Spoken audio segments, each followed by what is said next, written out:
नमो नारायण। नित्य स्वाध्याय स्वामी श्री चिदानंद जी महाराज। अप्रैल 23। योगमय जीवन संसार में एवं संसार से परे होकर कैसे जिए। सांसारिक प्रवृत्ति में रहकर मनुष्य अपना पार्थिव जीवन का परम आध्यात्मिक ध्येय कैसे प्राप्त कर सकें, ये महत्वपूर्ण विषय चर्चा करेंगे। ये सच है कि आध्यात्मिक और सांसारिक जीवन दोनों आपका हिस्सा है एवं दोनों पूरी तरह से अलग है। आध्यात्मिक क्षेत्र आपके अंदर है और चाहे आप कहीं भी हो, ये आपसे जुड़ी हुई है। आध्यात्मिकता का बाहर भी एक अभिव्यक्ति होती है।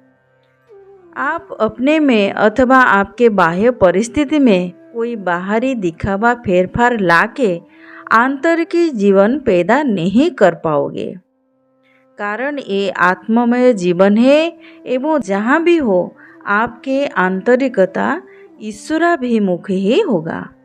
आप अंदर से किस तरह से जी रहे हो उसके ऊपर निर्भर है कि आप सांसारिक जीवन जी रहे हो या आध्यात्मिक जीवन जी रहे हो। बाहर का परिसर से इसका कोई लेना देना नहीं। संसार में रहकर संसार से अलग होके योगमय जीवन जीने का रहस्य यही है। यदि आप आध्यात्मिक जीवन जीते हैं तो आपके सभी कार्य योगमय बन जाएगा। जीवन को आध्यात्मिक बनाने की विधि हमारे पवित्र ग्रंथ भगवत गीता में सूचित किया गया है। योग का अर्थ परमात्मा से मिलना अथवा जोड़ना। आप अपना जीवन उस परम सत्ता के साथ निरंतर भावनात्मक जुड़ाव में रहते हो तो आप जो भी बाहरी जीवन जिएंगे आपका जीवन योगमय ही रहेगा, कारण आप आंतरिक रूप से परमात्मा के साथ जुड़े हुए हो एवं प्रभुमय होके जी रहे हो। भाव और भक्ति में रहकर ईश्वर की निरंतर खोज करने की सचेत प्रयास के साथ परमात्मा में एक होने का जीवन दिव्य जीवन है।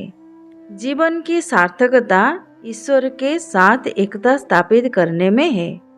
चाहे आप बाहरी रूप से कुछ भी करो लेकिन अंतःकरण में ईश्वरीय भाव रखते हो तो समझो कि एक योगमय जीवन जी रहे हो।